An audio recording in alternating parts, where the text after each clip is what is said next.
मित्रांनो नमस्कार. आजच्या भागामध्ये आता इकडं मंजूच्या आई त्या सगळ्याजणी आता तिथे काम आवरत असतात, स्वयंपाक वगैरे करत असतात.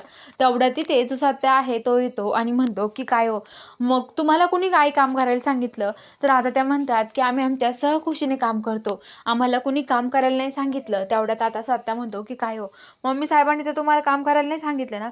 तर म्हणतो की नाही हो, आम्हाला मम्मी साहेबांनी आम्हाला काम वगैरे करायला नाही सांगितलं, आम्ही आमच्या मर्जीने करतो आहे असं म्हणतात. ते म्हणतात की ठीक आहे मग.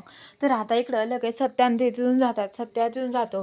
तर इकडं आता जे मम्मी साहेब आहेत आमरीन ते बसलेले असतात. तेवढ्यात आता जे आमरीचा नवरा आहे तो येतो आणि आमरीला तो काही पण बोलतो आणि आता काही बोलल्यावरती आमरी खूप रडते आणि घरात निघून जाते आणि तो तिथून जातो. तर आता मम्मी साहेब आमरीजवळ येतात आणि तिला काही बोलतात. म्हणतात की अगं, माझा नवरा मला जर असं बोलला असता ना, मी तर कुठंतरी जाऊन पाण्यात आहे ना माझा जीव दिला असता, मी जगले सुद्धा नसते, माहिती का तुला?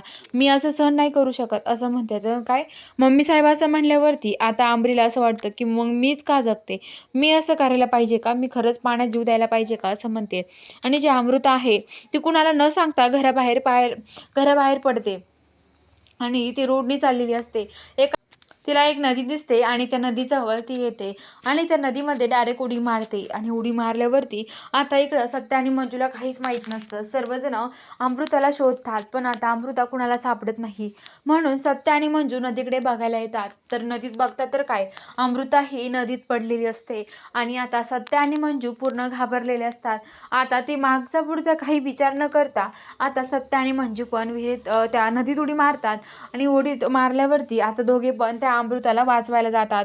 तर आता बघूया पुढील भागामध्ये नक्की काय घडणार आहे, काय ट्विस्ट असणार आहे हे बघायला आपल्या चॅनलला लवकरात लवकर सबस्क्राईब करून घ्या.